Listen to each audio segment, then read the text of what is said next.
Hey folks, I'm brownbear. Today I'll be reviewing the new StarCraft II Design Patch and offering my perspective on its context, motivation, and whether it achieves what it sets out to accomplish. If you haven't read the new changes, I recommend you do so before watching this video. You can find a link in the description below. Before we get started, I'll emphasize that I'm focused on big picture design. At this point I'm not concerned with specific numbers because it's too easy to get bogged down in bike shedding. The Raven's new Shredder missile is a good example. A numerical armor reduction, a numerical splash damage, and the size of a splash area all invite conversations that will inevitably get bogged down in the details. In my view, the better alternative is to look at the bigger picture experiential question. What will the metagame look like 6 months to a year from now as a result of this change, and is that state desirable? I've organized the changes into 4 high-level categories. 2 are taken directly from the developers, and 2 I've created on my own. This is actually a bigger deal than you might think given the nature of creative works. By definition, you need to evaluate a change relative to its creative vision, not some other goal that you make up in your own head. I felt comfortable inferring intent in part because it's strongly implied by the developer's own words, and partly because I couldn't imagine a more coherent way of organizing things. Anyway, I mention it just so that you can make up your own mind about whether I got the groupings right. Number 1. Protoss Revamp. Last December I noticed that the Protoss race was unusually underrepresented on the competitive ladder, and had been for some time. I researched the topic and put together an in-depth piece analyzing Protoss design, trying to figure out where the race created unsatisfactory gameplay experiences relative to Terran and Zerg. I came up with 4 problem areas: a lack of power mechanics, too many binary mechanics, an overly technical control pattern, and dead or late converging tech tree branches. The new design patch addresses 3 of these directly, which is why I think a quote Protoss revamp is the best way of organizing the respective changes. The removal of the mothership core is the single most impactful change, and I think it's a very good one. The mothership core today is crucial to the balance of Protoss. Without it, it's very difficult to hold early game pushes, especially when they're multi-pronged. This is most noticeable when players seek to take a third base, thanks in part to Legacy's economy changes. Avex, a top mapmaker in the StarCraft community, put it best. For example, I think it's a failure, as you and I have discussed before, that Protoss struggles so heavily beyond achieving 2 bases. It amazes me how the game worked out to be as balanced as it is now. I can make large ramps without it favoring one race. I can spam line of sight blockers without worry, mess around with the orientation of mineral lines and gas geysers without too much worry. It's amazing how fluid the balance feels at that stage. But once you push that third 5 to 10 cells, you start seeing the cracks. It's difficult to create maps with faraway third bases because the mothership core can only be in one place at any given time, and it moves very slowly. That means current Protoss design constrains mapmakers into making third bases easily accessible. This has knock-on effects with respect to Terran mech. Because that unit composition is highly cost-efficient, and because its weakness is being found out of position, and because StarCraft II's economy design has a 3-base soft cap, mech benefits massively from an easily accessible third base. The designers counteracted this inherent advantage by putting a ceiling on mech's viability, and ensuring it could be hard countered. Its quote-unquote natural counter in being spread too thin is often not obviously present on your average competitive map. Removing the mothership core and smoothing out Protoss defense, particularly by moving overcharge to the Nexus and strengthening unit-based ground defense, frees mapmakers to push third bases out, which freed the designers to properly buff mech. I don't think it's a coincidence at all that this patch goes further in buffing mech than the literal mech buff patch. The designers couldn't pull it off a year ago because of the way Protoss worked at the time, and the constraints it added to the way maps had to be designed. The last thing I'll add here is that the economy portion of the game just generally becomes more one-dimensional when most or every game sees 2 maxed out economies. I'd like to see a legitimate choice between staying on 2 bases and expanding, but modern map designs give too many obvious advantages to taking a third. It'll take at least a couple map cycles to see the full effect of this, but I really believe pushing third bases out will have a huge positive effect on strategic diversity. Aside from the overall metagame concerns, the mothership core is a problem for Protoss itself because of how binary it is. A binary mechanic is one that has few possible outcomes. In the worst case, it literally only has 2. Late game mine drops are a good example. If a player sees it coming, they lose 1 worker, whereas if they don't, they lose 6 or 8. It's rare to see something in between just because of the way Widow mines work. Binary mechanics are a problem for several reasons. One is that they're punishing. You either get something right, or you don't. Across hundreds or thousands of games, you don't obtain a feeling of gradual or satisfying improvement. Furthermore, even when you're very good, the cost of making a mistake is the same as that of when you were very bad. When a GM player splits badly, they're still splitting far better than when they were in Masters. By contrast, a misplaced pylon is just a misplaced pylon. It doesn't matter what league you're in. That's very frustrating. 2. Binary mechanics are difficult to balance. Since the outcomes are relatively fixed, there's no room for players to improve their way out of a bad situation. 3. Binary mechanics are one-dimensional. They don't evolve in the same way as other interactions. Terran players have been opening Mind Drop against Protoss for years, but it's still enjoyable to watch because it's a very deep interaction. Binary mechanics lack this kind of depth. The mothership core is binary in 2 ways. It needs to be in position, and its pylons need to be placed correctly. Screw up one or both and you just lose. That doesn't happen to people like Zest or Neeb, but personally I think the latter numbers speak for themselves. Your average Platinum player just doesn't know enough about the game to make perfect decisions, making this mechanic very punishing relative to the Terran or Zerg alternatives. The design patch also addresses a few other binary mechanics. I'll list out the ones that affect Protoss. Making it harder to accidentally lose all of your High Templars, making disruptor damage more consistent, allowing observers to stay in place, and halfway reverting the legacy economy changes to make it less punishing when your 3rd or 4th base gets denied. I'm more undecided on these because I'm not convinced they won't affect the game's skill ceiling. Let me use High Templars as an example. High Templars are a high-tech unit that usually come out once the Protoss army already has some bulk. This makes it hard for them to accidentally move command into an opposing force, simply because they're slow and they'll collide with a bunch of other units. Really, this can only happen if a player primarily manages their units using Select All Army, but at the professional level, you'd have to be profoundly incompetent to think this is the right way of playing Protoss, the most ability-intensive race in the game. In theory, this means a High Templar change only affects newer players, which would be great. But the problem is that this depends on a snapshot of the current meta. Imagine if at some point in the future it becomes viable to tech straight to High Templars. In that case, it would be extremely costly to lose even one, and there would be no bulk of army to block you from move commanding forward. Regardless of whether the player uses Select All Army or not, both professionals and novices alike would benefit from having the unit keep itself out of trouble. A convenience feature that previously only affected the skill floor has now impacted the skill ceiling. This is not exactly a realistic example given how much tech High Templars require, but I mention it just to make a point. It's very difficult to affect the skill floor without also affecting the skill ceiling. As weird as it sounds, I actually wonder whether these kinds of small changes should be tested in isolation as balance patches.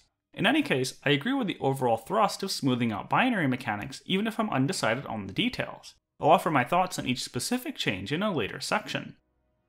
On top of a removal of binary mechanics and a smoothing out of Protoss's control scheme, the new design patch also addresses Protoss's lack of a genuine power mechanic. Power mechanic is a term I coined for a basic task that needs to be exercised constantly and delivers a measurable, substantial boost to the player each time it's employed. Mules, injects, and spreading creep are all examples of power mechanics.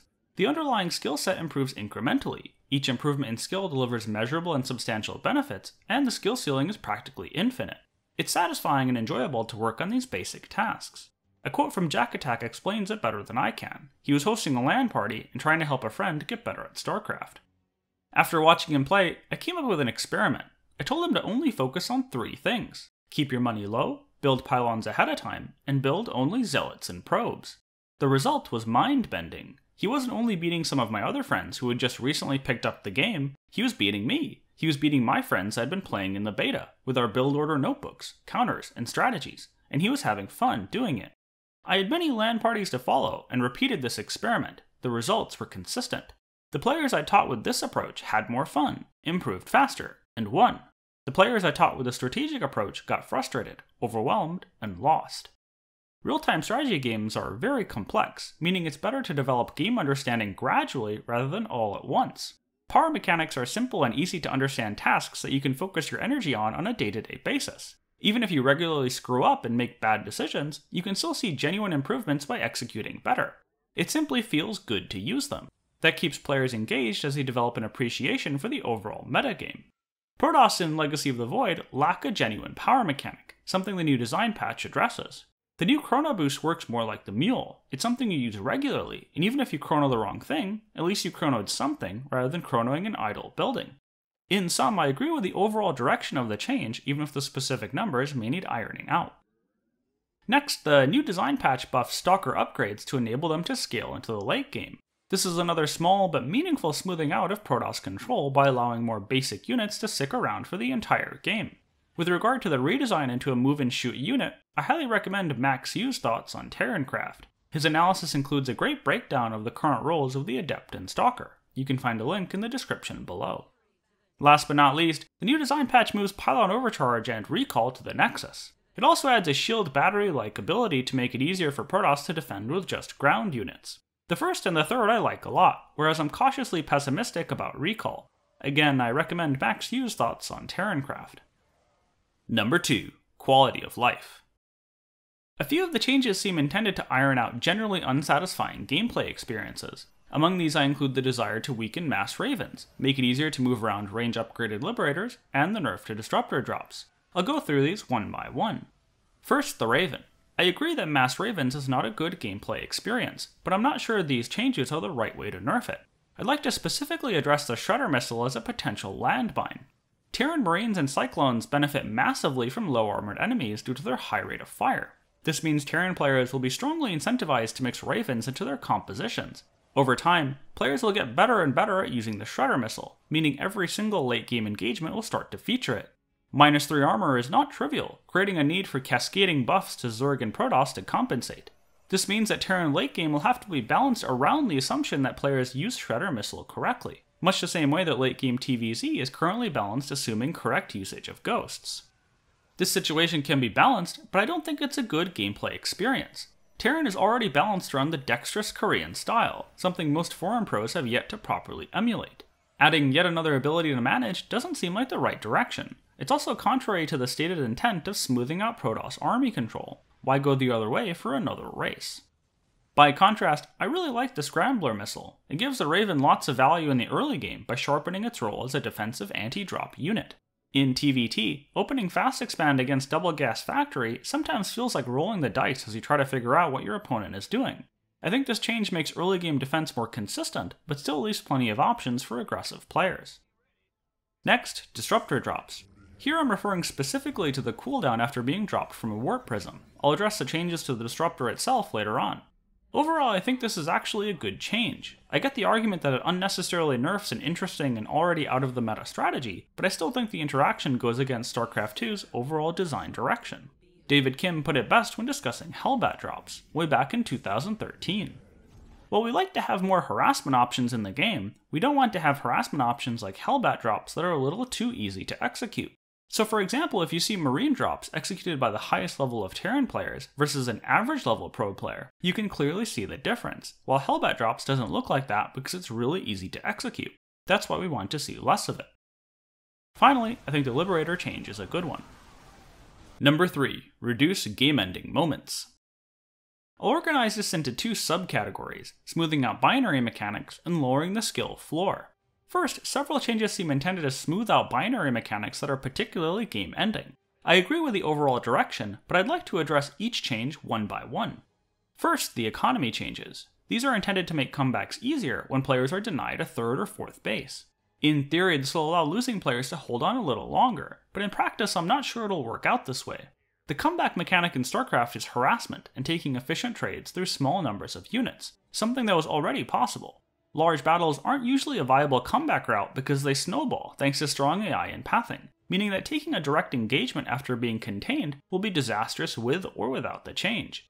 Really, I think this is just a buff to playstyles that are already defensive, and ought to harmonize well with map designs that push third bases further away.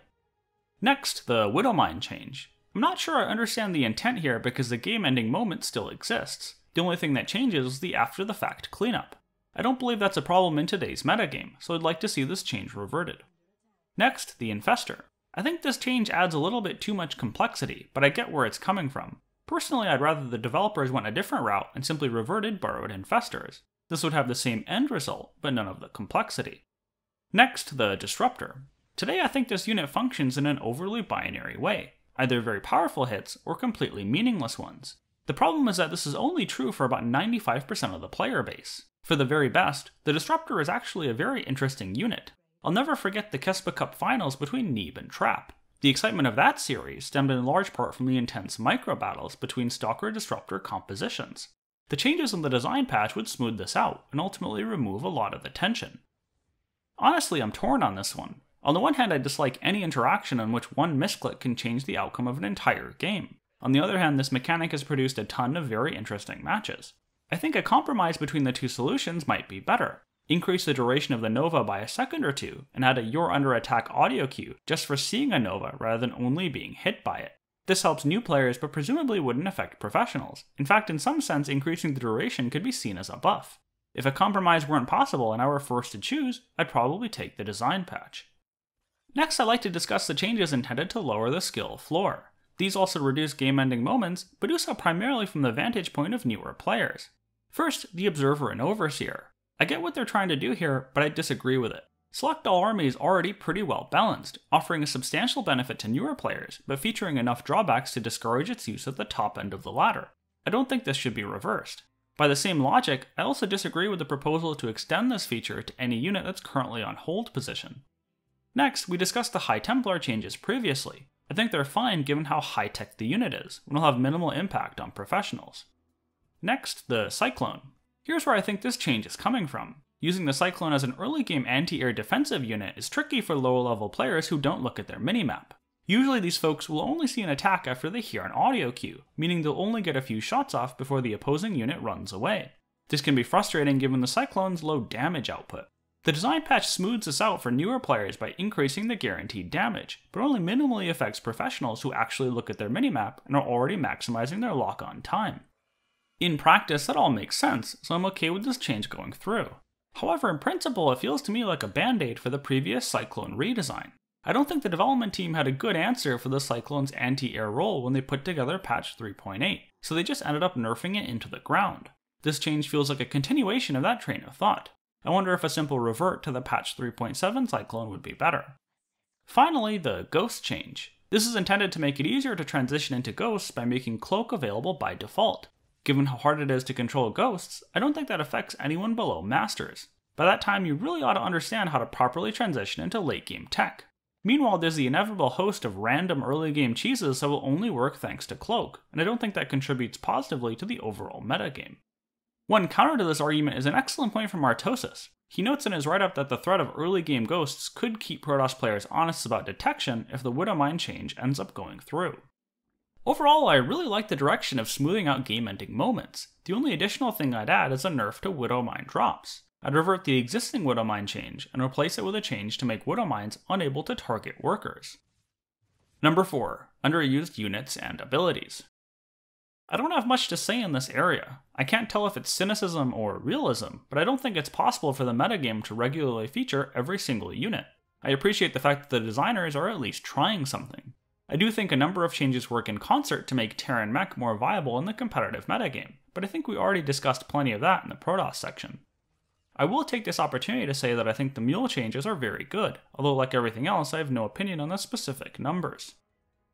Number 5. Responses to other responses.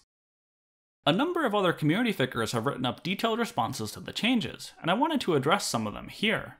I'll start with Terrancraft. Mr. Yu spends the first portion of his response addressing the idea that the design patch is intended to enhance strategic elements of the game over mechanical ones. He cites the Observer change as one example. Personally, I see this as a symptom of the patch rather than a cause. I think this change and others like it, including the High Templar changes, are intended to remove annoying interactions that primarily affect lower league players without impacting professional play. In practice, this does reduce the mechanical burden, but I don't think that was the intent. The changes to Chrono Boost and the desire to add Ravens to more Terran compositions are both indications that the designers are comfortable with the high mechanical burden. Aside from this, I don't have much else to say, except to once again strongly recommend you give his post a read. It's very good.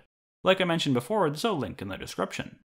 Next, I'll touch on Pokebunny's write-up. The first section argued against the idea of change for change's sake. In StarCraft II, we don't have quite the same case. Strong strategies can dominate the meta for months at a time with no way to avoid them, and it's not quite so simple to pick up a new race if you don't like the direction your race is going. Every time you make sweeping changes, you run the risk of nearly ruining the game for months at a time. To me, one of the coolest things about StarCraft is that we don't need constant change for the meta to develop. We have seen proof in Brood War that even with many years of balanced inactivity, new strategies can be discovered with just map pool changes and different players coming along. I don't agree with the comparison to Brood War because I think the two games function very differently. I think StarCraft II requires more input from the design team to get rid of pathological problems. A quote from Artosis explains it better than I can. In SC1, a lot of winning was about practicing with the best. If Sea Shield can get 11 more Marines than the average top ladder player by the 12-minute mark, then you will literally never beat him by practicing on the ladder. On the contrary, in SC2, if you know your opponent is going roaches, it doesn't matter if he has 12 or 17 in the mid-game push quite as much, because you are taking a fight in a choke with immortal tech and force fields. What I'm trying to say here is, it is far more important to be in the top 95% of macro players and know all the different reactionary branches of your build orders, than to be in the top 99.9% of macro players and have a general idea of what to do. I'd extend this quote to say that once the reactionary branches have been figured out, there's much less potential for the meta to shift due to the aforementioned point about mechanics. That means the design team is responsible for putting in a change if they don't like where the meta has settled. Max Yu of Terrancraft points out that this occurred in the later stages of Heart of the Swarm. Aside from that, I generally agree that most patches shouldn't strive to radically change the game. I do think that this particular patch is good because it smooths off a lot of things that I perceive as problems within the meta. Number 6. Conclusion. Overall, I think this design patch is really good. The overall direction makes a ton of sense to me. I'll also take this opportunity to specifically credit the development team for creating future value for the genre rather than simply putting in incremental changes. Designers years from now, including Blizzard designers, will look at revamps like this one and learn a ton about what it means to build a 10+ year competitive RTS game. I can still vividly remember the complaints from Warcraft players when the development team would screw up the ladder, but everyone who plays StarCraft II today benefits from the learnings of those experiments. I'd argue the same is true here. Pushing the envelope and trying to make this game as good as it can be not only benefits today's players, it'll also benefit anyone who plays real-time strategy games over the next decade. Alrighty, that's everything I had for today. Thanks for watching. If you enjoyed this video, I'd love it if you followed me here or on Twitter and Facebook to receive regular content updates. The relevant links are in the description below. All the best, and see you next time.